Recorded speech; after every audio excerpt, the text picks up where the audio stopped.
The cry was small. The choice wasn't. He had tied the shop against the wind the night before, a habit born of long winters and longer silences. Ezra Coyle rose in the gray before sunup, stoked the iron stove, and set his awls and needles out in a line. Leather hung from pegs, saddle skirts, cinch straps, a breast collar promised by week's end. Ezra liked the hour when a man could hear what he was made of. The blade through hide was sure and obedient, the stove's tick steady as breath. The cry came again, quick as a pinprick, somewhere between a bird and a whistle. Ezra laid the shave down and listened.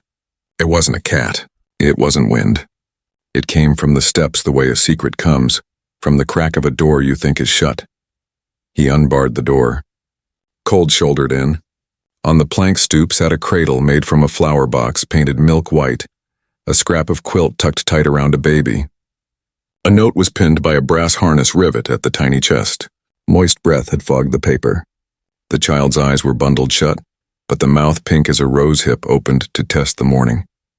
Ezra looked up and down the street.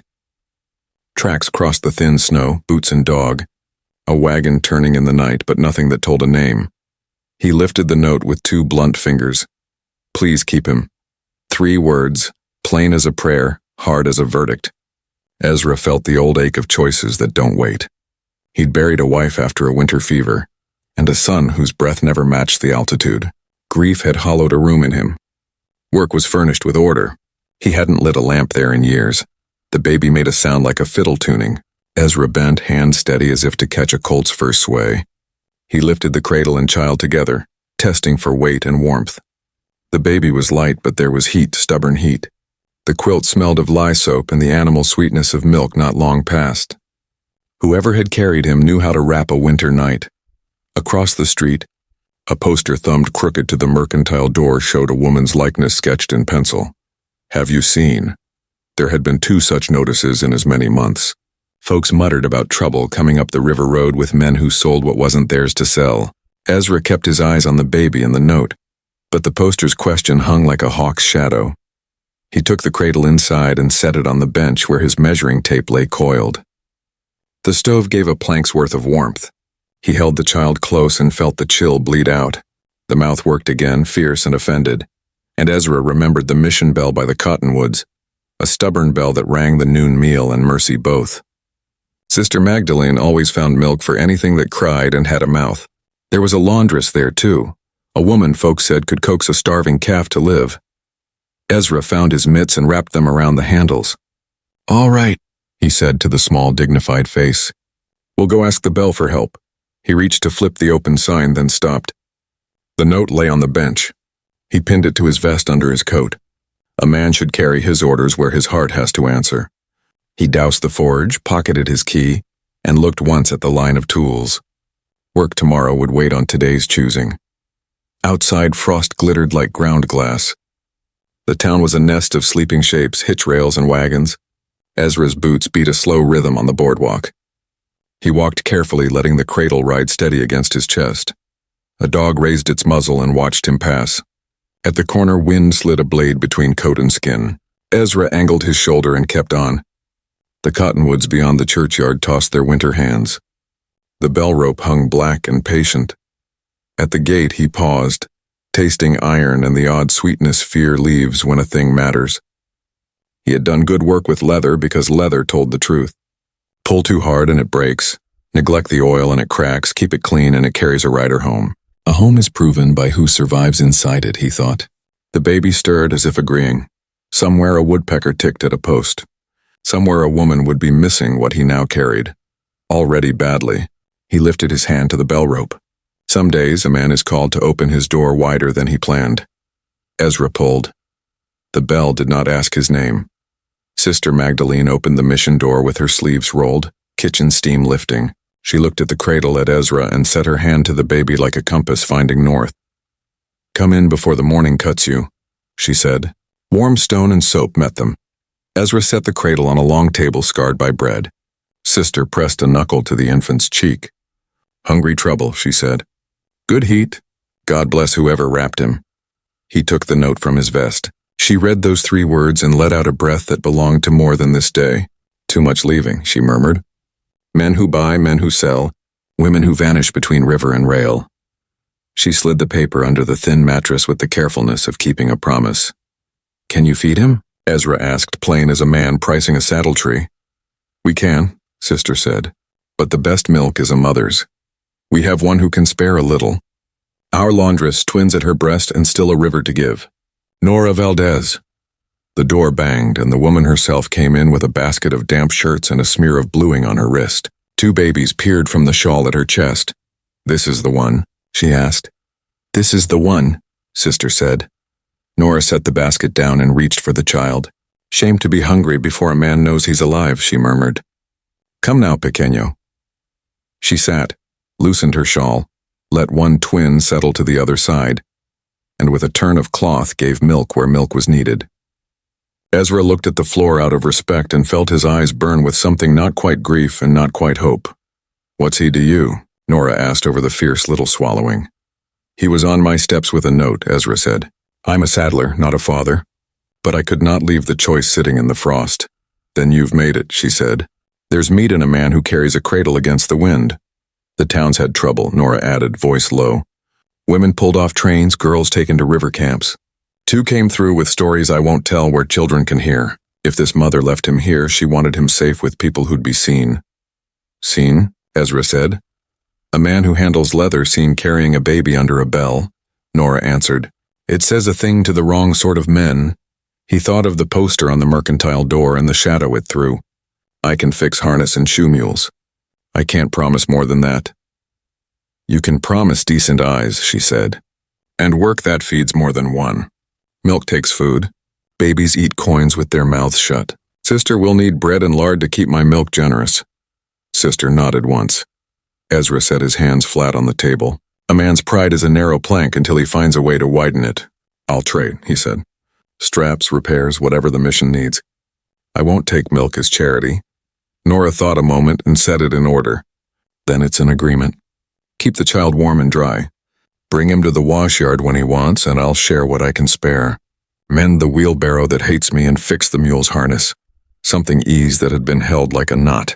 Done? The baby drew back with a sigh, milk drunk. Nora shifted him and looked Ezra full on. What will you call him until he tells you his own name? Ezra watched a bar of winter light lie across the table like a road. Chance, he said. Seems honest. Nora nodded as if the name had landed where it belonged. Chance it is. She laid the child into Ezra's arms without ceremony. He took the weight and felt the day tilt. You won't do this alone, Sister said. Outside, the river clinked under ice. Ezra thought of his bench and the orders pinned there. Of the breast collar promised by week's end. Work was a truth. So was this. He gathered the cradle and the small person it meant and turned to go. I wash behind the mission at noon, Nora said. Bring Chance then. We'll set a plan that feeds him and keeps your pride stitched. And Ezra, latch your door and keep your eyes kind. Some men take what a note asks you to keep. He touched his vest. I hear you. The bell rope brushed his shoulder as he passed. The day opened like a seam split under fair pressure, edges clean, ready for the needle. He stepped into the clean cold. The street saw the cradle before it saw him.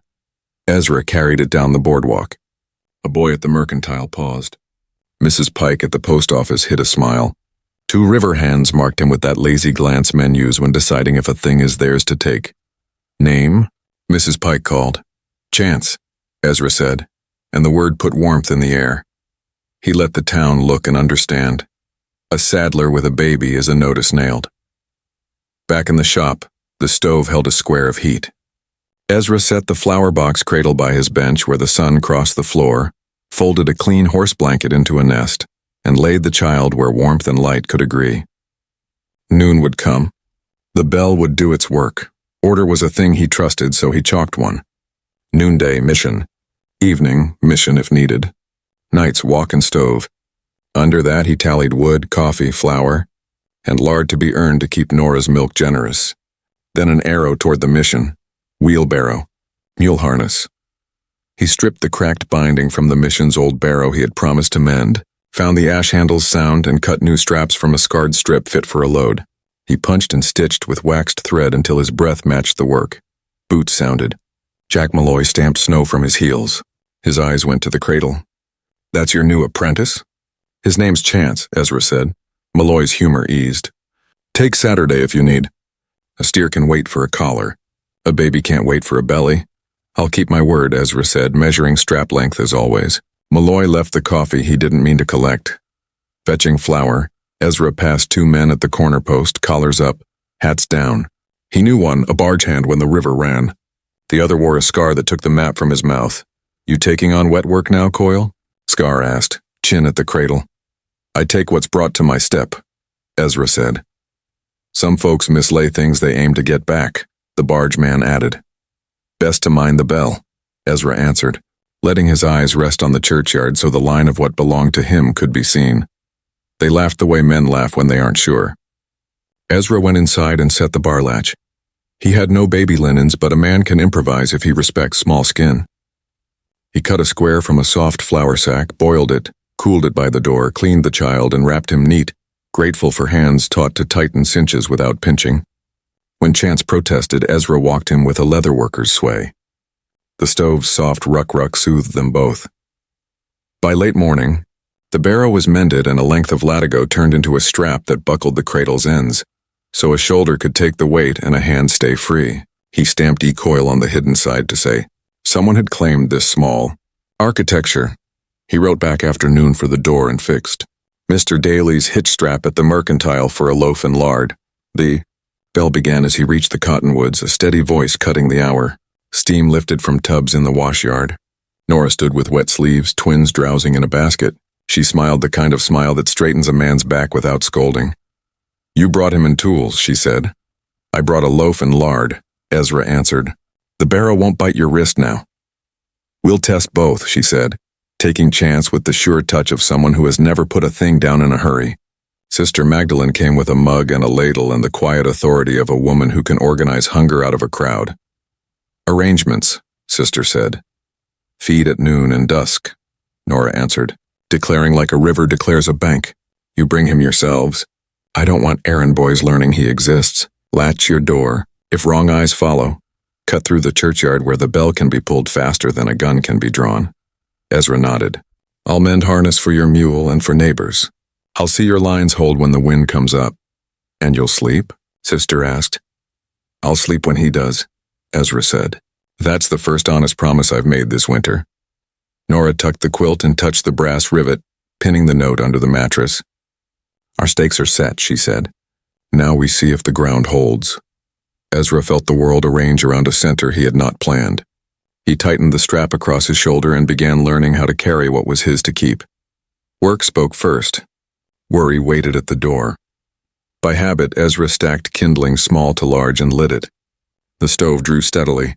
He set the cradle where warmth met light, tucked a warmed brick and flannel by the footboard, close for heat, not for burn, and went to work at a clean, determined clip. The day became a string of useful minutes. He skived and stitched, dipped all to wax, set rivets true. Between seams he checked the child. A palm to the small chest to count courage, a fingertip to test wakefulness. When Chance fussed, he rocked the cradle with his boot, a horseman's rhythm. When the town sent in work, Ezra traded leather for what milk required. Flour from Daly, beans from Mrs. Pike, a jar of lard from the hotel cook. By noon, he had mended the mission's mule harness with new keepers and a patience that keeps mules honest. In the washyard, Nora looked up from a barrel of soap and shirts and nodded approval that wasn't lavish, but was whole. Chance drank, drowsed, and the twins squinted at Ezra like small judges who might admit a new citizen if he kept his hat straight. Your strap rides right, Nora said, glancing at the cradle sling across his shoulder. Hands free make better vows, Ezra answered, surprising himself. Sister Magdalene watched him balance the wheelbarrow and observed, some men lift more than they carry. Afternoons meant errands. Ezra fixed a field collar for Jack Malloy in exchange for a sack of potatoes, tuned the breast collar promised by week's end, and cut 2 more cradle straps so the box could be slung to sleigh or shoulder as the weather decided. He fashioned a gentle rocker from a bent oak strip and a leather hinge. A tap of his toe made the cradle breathe like a boat at a dock. Work taught him to listen with his hands. A baby taught him the same lesson faster. Word went around without his help. Boys ran messages for the novelty. Women watched with the practical gaze that measures whether a man means harm or help. The smith sent nails without charge. Mrs. Pike knitted a cap from leftover blue wool and left it on the step with a stamped envelope addressed nowhere, as if the world itself might answer. "First supper at the mission," Nora said when the bell tolled dusk. "If you've got a mind to share stew that isn't boiled out of its sins." "I've got beans and a heel of salt pork," Ezra said. "I can add them, honestly." They cooked in the long kitchen, sleeves rolled, steam ghosting the windows. Ezra chopped onions with the economy of a man who hates waste. Nora salted like a woman who's counted mouths. Sister set bread on the board and blessed the pot without flourish. They ate with the easy silence of people who have spent themselves well. Chance slept in the flower box cradle under its new leather rocker. The twins chewed crusts with solemn purpose. A pair of mission boys drifted in and were handed bowls without being told they were seen. "Social proof," Sister said dryly when she caught Ezra noticing eyes upon them. "Let those who harm reckon with a table that seats more than two." After Ezra scrubbed the kettle while Nora rinsed. He fixed the loose handle on the mission door with a short strap and 2 copper rivets. Small things shouldn't betray you after the sun goes down. He wrote a list in his head of what the next day owed. Cut traces for Mrs. Pike's buggy. Add a tongue guard to Malloy's collar. Stitch a fleece liner for the cradle so wind would be a smaller enemy. He walked home under a sky clean enough to hear. The river clinked. Someone laughed 2 streets over. Somewhere a coyote took attendance. He set the cradle by his bench, banked the stove, and finally allowed worry to step in just long enough to be told where it could sit. The bar latch dropped. He made coffee thin and grateful, mashed a potato into the beans for tomorrow's thickening, then checked the small breaths that now measured his own. Before sleep, he cut a narrow strap and fixed it to the cradle's foot, ran the other end under his boot heel where he could feel the tug if Chance woke. Leather gives a man news even when his eyes are closed. He slept lightly, but he slept better than yesterday. Tonight. The last thing he saw was the blue cap on the child's head, stubborn as sky. In the morning, he would hang a new sign, repairs, saddles, and other keeps. The town had taught him the word. He aimed to live up to it. The gift fit a pocket. Its meaning did not. At first light, Ezra hung a cedar sign. Repairs, saddles, and other keeps letters burned steadily. The word steadied him back. A town learns what a man will hold. Chance woke with the stove sigh and a sneeze small as a seed. Ezra laughed once. He warmed a brick, tucked it in flannel, and set the cradle where the sun would find it. He cut a palm-sized leather pad, soft on one side, stout on the other, laced to catch a bench or bucket rim. It looked like nothing. It was something if a woman spent mornings at wetboards. Noon's bell shook the cold out of town. In the washyard, Nora had steam on her face and bluing on her wrists, sleeves rolled to the elbow. The twins drowsed in a basket. "You're punctual," she said, taking Chance and setting him where hunger could be answered. "Leather taught me the price of late," Ezra said. He set the pad on the bench. "For your knee when the ground bites or your wrist when the bucket edge gets mean." Nora tested it, first under Chance's cradle where the bench barked, then under her knee. Her smile was simple and complete. "A nothing much that tells the truth," she said. "Gracias." Sister Magdalene watched and said, "Respect is a good bridle. It keeps a strong animal from breaking its own legs." He tapped the cradle. The rocker's river rhythm settled Chance. "What do you keep, Ezra?" Nora asked, eyes on her work. "Promises and tools," he said. "Sometimes they're the same thing." "I keep children in the bell," she answered. They ate stew from tin bowls under the cottonwoods. Ezra offered half his heel of salt pork. Nora a pinch of pepper. The pot tasted like more than either could have made alone. Small weather passed between them, shared laughter when Chance hiccuped. A silence that did not ask to be filled. Nearby was useful. Hot water, honest food, and a kept baby. After the dishes, Ezra strapped the mission broom for an easier grip and oiled the bell rope where it chafed the lintel. Nora showed him the tub leak. He promised to pitch when it could be had. 2 men asked Sister if any women were hiring out. Nora said softly. "Strangers, polite in the wrong places." Ezra let his gaze touch the street, then returned it to her. "If they ask you, tell them the saddler across the way knows every face here 10 winters. It's almost true." She smiled for the first part, not the second. "We'll keep the cradle where eyes are honest. If wrong eyes come near, I'll pull the bell twice quick, then once. You'll hear it." "I will," he said. "If I hang a red glove on my door latch, you'll know I took him out the back to the smith until shadows pass." Agreed. She tied off a line with neat satisfaction. Before he left, Ezra took from his vest a button he'd carved the night before from elkhorn, smooth as thought, 2 holes set just so. For Chance's quilt, he said. The brass rivet holds the note. This can hold the corner. Nora ran the button under her thumb. A pocket gift, she murmured, then lower, with weight. She stitched it on with blue thread, anchoring the corner like a sailor tying down the weather. Some things ought not to blow loose. He walked home through a town beginning to see him as a man who belonged to something. Mrs. Pike lifted 2 fingers. Jack Malloy's wife left a loaf on his step. Back in the shop, he cut fleece for a cradle liner and stitched with small, even bites, the way you sew sorrow into something that can carry weight. The stove ticked. The day thinned.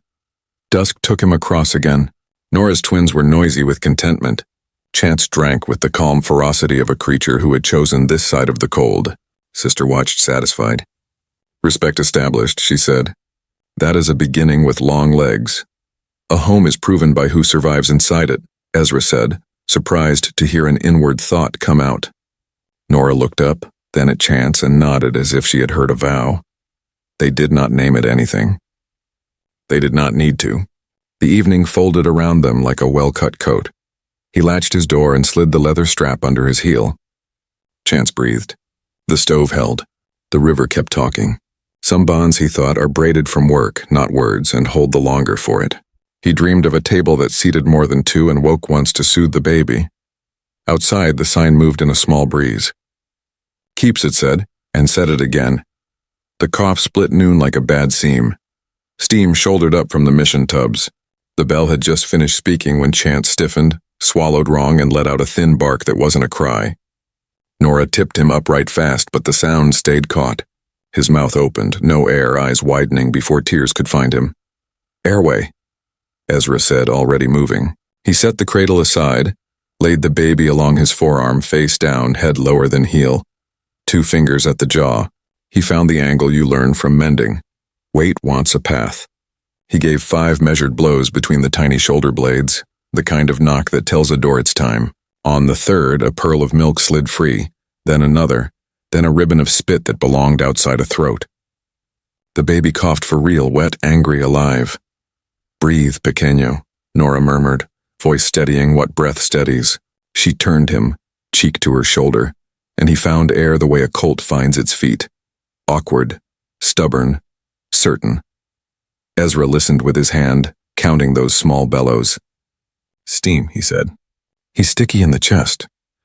Sister Magdalene was already lifting the kettle. Ezra hooked a clean flour sack between 2 chair backs to make a little tent, slipped the kettle under, and let a drift of warm, wet air find that raw passage. Chance quieted by increments, breath lengthening from thread to cord. You've done this, Sister said. I failed once, Ezra answered. A traveling midwife showed me what to do next time. Nora's hand found his forearm, brief as a match, sure as fire. Then let this be your next time that keeps. The yard went on with its business. Shirts slapped boards, water talked. Sister touched the baby's ribs, felt the steam do its small miracle. Good, she said. Now none of you hold your breath for a while. They were starting to laugh when 2 men came along the fence, hats down. Ezra knew one, the barge hand who worked when the river did. The other carried his scar like a signature. Ma'am, the scarred one said, we're looking for honest work. Heard tell girls sometimes hire out at the mission. His eyes did arithmetic. Women, doors, the bell rope. Work goes through, Sister, Nora said, not turning from the baby. And the bell speaks before any man who won't give his name. Ezra moved without hurrying. He shifted the rocker cradle between the men and the door, set his boot on the leather strap he'd fixed there, and looped the free end over a nail head he'd noticed last week. A tug on that would pull the bell twice quickly, then once, even if the rope wasn't in reach. Tools are promises you can aim for. Scar glanced at the twins, at Chance under steam. Here there was a girl through here, he said. Dark hair. Oh, his folks. Some cradle got left around town. Cradles belong to the houses that keep them, Ezra said, letting his voice be plain lumber. Girls belong to themselves. Sister came from the kitchen with a ladle like a scepter and 2 boys behind her, gripping sticks they pretended were mops. From the street, Jack Malloy slowed his wagon and stopped. Scar weighed the yard, found less math than he liked. He put his hands up. Didn't mean harm. Then don't measure any, Nora said. She pulled the bell twice, quick, then once. News, not panic. Doors opened. Mrs. Pike at the corner. Daly wiping his hands. The smith stepping out black with honest work. A town can be a wall when it remembers it is one. The bargeman nudged Scar. River's moving, he muttered. They drifted. Ezra let the strap slip off the nail. Chance fluttered, then settled. Damp lashes stuck together. Breath even as sewing. The kettle ticked down. Sister handed Ezra a dipper of water as if he were the one who needed steadying. He drank. The tremor in his hand stood down. Nora caught it and said nothing. Quietly. Skill's not a loud thing, she said, looking from the steam tent to the nail he'd used. It's just ready. Ready is the only favor the day owes us, Ezra answered. He checked Chance again, counted 5 quiet rises, 5 honest falls. Nora folded the flour sack. Steam curled out like gratitude. If men come again, they'll find the bell closer than their hands, she said. And if cough comes again, it will find we've learned its name. Ezra put the tent away, set the rocker in motion with a toe, and thought how some salvations make no sound beyond a child's small breath. He tied a fresh hitch in the strap where his boot had worn it smooth. Preparations, like prayers, are better said before they're needed. Darkness asked for no witnesses. Ezra banked the stove and sat with the cradle pulled close, leather strap under his heel like a line to shore. The shop smelled of oil, oak smoke, and the clean, milk-sour breath of a sleeping child. Outside, the river clicked on ice. The bell rope beyond the cottonwood swayed and settled. He set his awl aside and took up a scrap of maple. With a small knife, he pared it to a ring, then a figure 8 so a small hand could learn it. He sanded with worn canvas until the wood felt like an answer, rubbed it with a smear of tallow. A teether, he thought. A harmless job for a mouth when pain came marching. Chance slept, breathing a tiny metronome. The note lay under the mattress, the brass rivet catching light. Please keep him. The words kept him. They kept him. He touched the elkhorn button he'd sewn into the quilt and whispered, "We'll keep you until she can speak, or until you tell us yourself." Kept, he thought, is a good verb. In his head, the day rethreaded. The cough that split noon, the rescue learned too late for other lives, 2 men measuring doors, Nora's hand on his arm like a weight that steadied more than wood. He let the thoughts lie flat and honest. A soft knock. Sister Magdalene stood with steam lifting from a mug. "Couldn't sleep without seeing him breathe," she said. "He's counting for both of us," Ezra answered. Her gaze moved over the arranged room. Wood stacked, tools hung, the new cedar sign by the door. "Repairs, saddles, and other keeps," she read, smiling.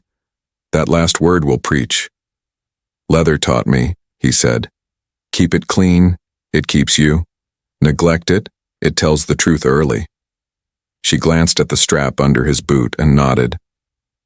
"Tomorrow is the Founder's Supper. Lanterns, bread, a hymn. Come stand with him in the light.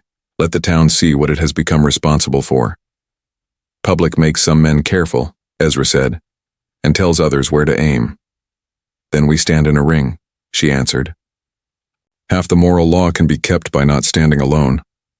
She squeezed his shoulder and went back out. The room felt larger for having been named. Grief tapped at the door it once owned. Ezra did not bar it. He let it sit a small distance away and mind its manners. "I had a boy," he said into the lamplight. "He never learned to breathe all the way. I learned too late how to help.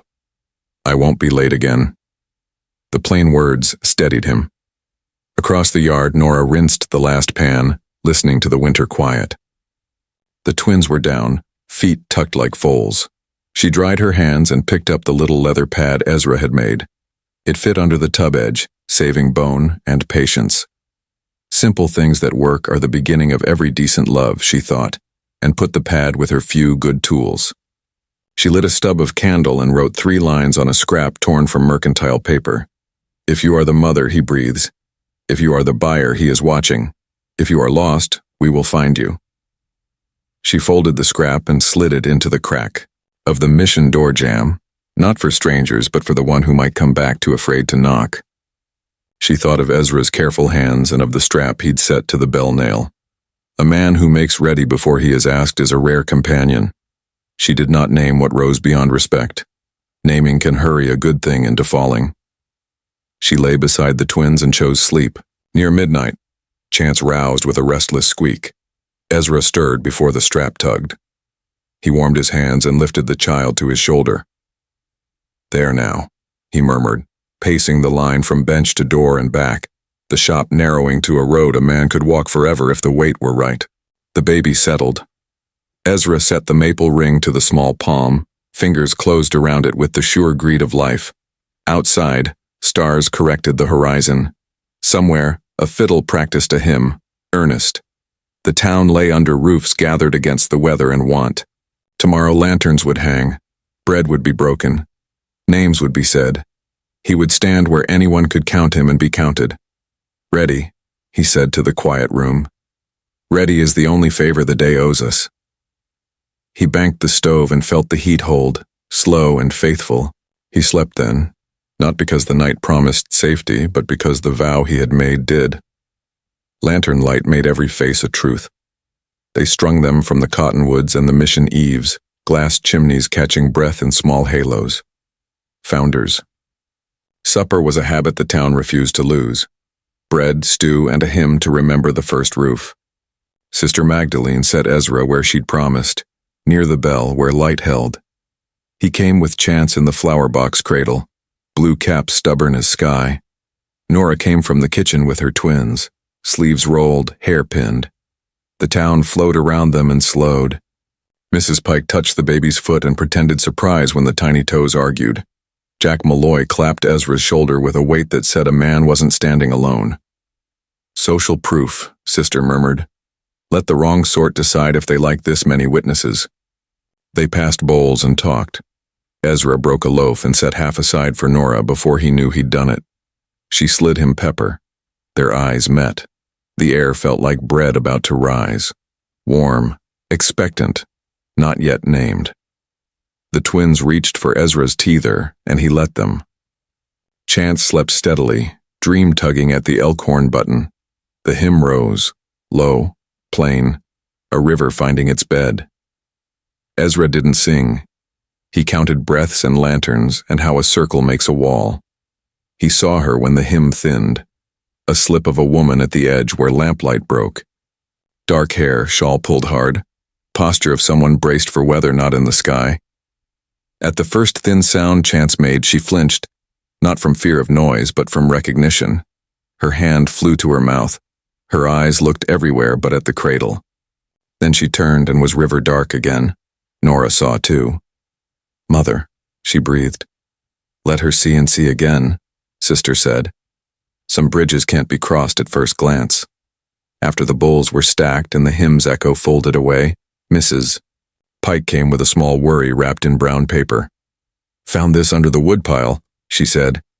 Inside lay a torn dress cuff, blue calico, and a stub of fairy chit stamped rawhide fairy, 2C, scrawled on the back in pencil. "He breathes?" The question mark was crooked, made by a hand unused to asking. Nora turned the cuff. A laundry mark, 2 stitched bars with a loop, showed in bluing at the hem, her own sign from weeks ago.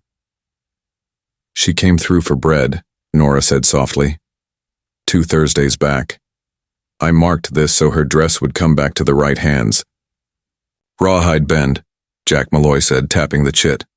"There's a camp at the ferry mouth. River men hire girls cheap there and sell them deer upriver. I sent my boys there last week." Sister's face went still the way winter goes still before breaking. "We do not say their names in the kitchen," she said, "but we set our feet where they can't come without being counted." Ezra slid the torn cuff into his vest with the note he had kept. The 2 scraps felt like parts of the same sentence waiting for a verb. "Then we have a line," he said. "Rawhide Bend. Ferry at dawn runs soft, no oar knocks, just rope and pull."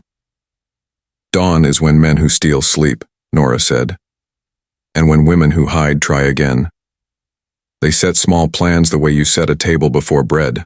Not loud, but ready." Ezra would bring Chance at first light as always, but walk the long way past the livery, where Malloy's younger brother watched the street without being obvious. Sister would send 2 boys to practice throwing sticks by the churchyard gate.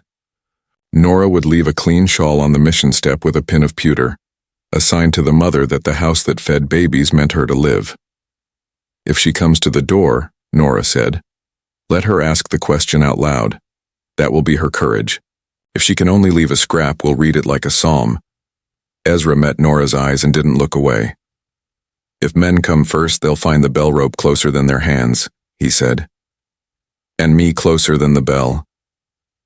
Then stand near the light, Sister said. Evil is a night animal. It hates to be named. They doused the lanterns one by one. In the dim, the bell rope made its soft line down like a promise a town can reach in the dark. Ezra lifted the cradle. Chance sighed and slept on. Somewhere downstream, a fairy chain whispered across a drum. Lantern smoke clung to wool and to vows newly spoken. Tomorrow starts earlier than it needs to, Nora said at the gate. And we'll be ready, Ezra answered. Ready is the only favor the day owes us. Dawn took sides. Frost made the road a mirror. Ezra crossed it with the cradle strap over his shoulder, and nothing in the cradle but a blanket and the elkhorn button. Public bait for private purpose. Chance slept at the mission under Sister's eye, and a bell rope looped low for quick hands. Nora walked beside him with a shawl pinned tight, the small leather pad in her pocket a nothing-turned habit. They passed the livery. Pete Malloy leaned a shoulder and never once looked, which is how a boy looks when he is watching everything. 2 mission lads went ahead with sticks, practicing throws. At the cottonwood, Sister said, 3 pulls if you need the town. Ezra showed the nail hook on the strap. She nodded at the decoy and approved without praise. They followed the river east. Light built slowly. The rawhide ferry lay as the chit had promised, a drum and chain, a flat dragged across current by old muscle. Shacks squatted on the bank. Smoke rose thin. They saw her, the woman from the lantern's edge, shawl hard around her, face toward the water as if it could judge fairer than men. One wrist was roped to a post. The knot was hurried and cruel. The scarred man from the washyard stood at the drum with 2 others. The barge hand shifted his weight like a man who might turn honest if paid to. A 4th waited in the ferry with a sack heavy enough to be human. Breathe, Nora said as if to both of them. On your side of the chain, Ezra answered. He slid his strap over a rail, looped it twice around a post, and tested the buckle the way a man checks a cinch. He traced the chain with his eyes, found the drum's dog and the lever that held. The barge hand lifted a lazy hand. Mornin', saddler. Come to hire out your baby? Came to collect an answer, Ezra said, voice plain lumber. Answers cost, Scar said. So does rope, Nora answered, and set her fingers to the knot. Hold still. Your boy breathes. He is kept. The woman's breath broke once, then steadied. I left him where the bell is, she whispered. You left him right, Nora said. Now finish leaving wrong. Scar reached for the lever. Ezra pulled the strap. Leather bit the dog. The drum refused. The ferry twitched, then held. Pete's wagon rolled from the cottonwoods and eased crosswise to the road. One mission boy stumbled and dropped his stick where a man's ankle might want it later. The other shaded his eyes, and grown men looked behind them. The man in the flat cursed and nudged the sack. The barge hand swore, hand toward his coat. Nora moved like a woman rescuing a shirt from fire. No fear, just speed. She cut the knot with Ezra's strap cutter he'd slipped her, a crescent meant for hide. It worked anyway. The woman yanked free and stood straight as a fence picket. Scar drew a short club. Ezra stepped in, not to strike but to take ground. He turned the strap, dropped a half-hitch, and caught the wrist with the easy cruelty leather nose. A twist and the club fell. He kicked it into the river. Minimal harm, maximum message, not yours. The barge hand hesitated, then chose to do nothing, which was the first decent choice he'd made in a while. Bell, Nora said, low. Ezra tugged the nail hook. A small bell tied in the sling answered, 2 quick, then 1. From the town, the mission rope replied. 3 pulls, Sister's summons. Doors opened. Scar tore free and lunged for the ferry. Ezra dropped the lever pin that kept the drum honest and kicked it into the weeds. No pin, no quick release. The chain hauled tight and the flat bobbed like a lie trapped by a true word. Jack Malloy pounded up.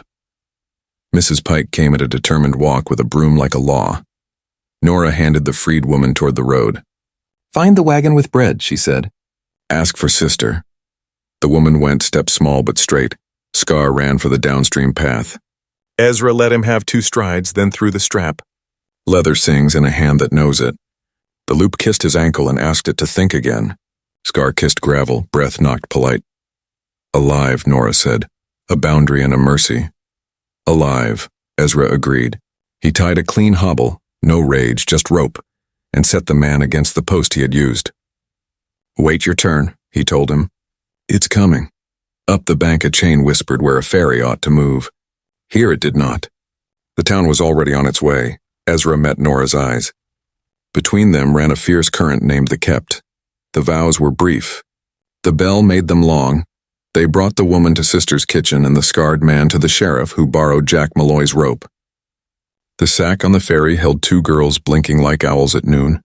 Blankets, broth, and the bell steadied them. The barge hand, given bread and a mother's look, named 3 more along the river. A traveling judge, early for once, took testimony at a table scrubbed with lye. Names were written. Doors were marked. Together. Witnesses signed and watches were set along the road to Rawhide Bridge. The Rawhide camp broke like rotten rope. The scarred man rode west in irons, and the barge hand swore to testify when the court sat soon. Ezra repaired what he could touch. He spliced the bell rope so it wouldn't chafe, set a better pin for the ferry drum, and mended the mission door. Nora cleaned women until their skin showed instead of fear. The freed girls slept under quilts smelling of bleaching and bread, wakes measured by Sister's watch. The mother, her name was Alma, sat in a borrowed dress and held the maple ring like a prayer with edges. He breathes? She asked the room, not trusting anyone yet with the whole question. He breathes and is kept, Nora said. You left him in the right doorway. Alma nodded, a motion that cost. I am not yet right, she said. But I am not the same as before. Then you're on the road, Ezra answered. When the judge asked about the child, Alma folded her hands like gates. I kept him alive, she said. I could not keep him safe. Those who kept me would come for what I love. If this town can say no to them louder than I can alone, then let the bell be his roof. She lifted her eyes to Ezra and Nora and found what she had hoped. If you will keep him for good, the room exhaled. Sister took up a pen like a sword. The judge wrote what the bell had already decided. Alma signed with a hand that shook, then steadied. I will come wash, she said to Nora. I will work until I can meet the child's eyes without the river looking back. They made a day for vows. A town needs proofs as well as papers. The cottonwoods wore ribbons washed clean. Lanterns wore daylight for once. Ezra shaved and cut 2 narrow rings from a scrap of harness leather, burnished smooth as mercy, dyed brown of riverbank. Nora braided a blue thread through one, a red one through the other, wash water and fire. Alma stood near, not at the front and not lost at the back. Sister spoke spare as winter. What we keep together. The judge read words. Ezra's voice didn't carry far, but it went deep. A home is proven by who survives inside it. Nora answered, and by whom is welcomed. The bell rang once, then again, then settled into the day like a heartbeat deciding to be strong. They signed another paper, the adoption. Ezra wrote Chance Coyle with a hand that knew letters could be harness. Nora added Valdez where it fit. Names like straps are stronger doubled. Alma added a small cross. Nobody corrected the grammar of gratitude. After, they ate under a sky busy with spring birds. Jack Malloy's fiddle remembered the hymn and got it almost right. The twins stole the maple ring and shared it, the right kind of ownership in a house. Chance slept, breathed, woke, and looked with a citizen's frank interest. Ezra set the elkhorn button between his fingers. Nora kissed his crown and smelled soap. Ready, Ezra murmured. Ready, Nora agreed. It's all the favor the day owes us. When the sun leaned west, Alma stood and faced the river. She did not flinch. I will not cross without an invitation, she said, smiling at her courage. Let the ferry carry lumber and regrets instead. She turned, took the broom Mrs. Pike offered, and set to sweeping the mission step as if born to finish what others started. Toward evening, Ezra hung a new sign beside the first, home kept here. It wasn't art. It didn't need to. The town read it and read it again.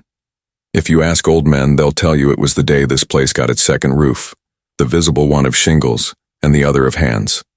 They'll say a saddler and a laundress brought a baby to the bell and took a town to its feet.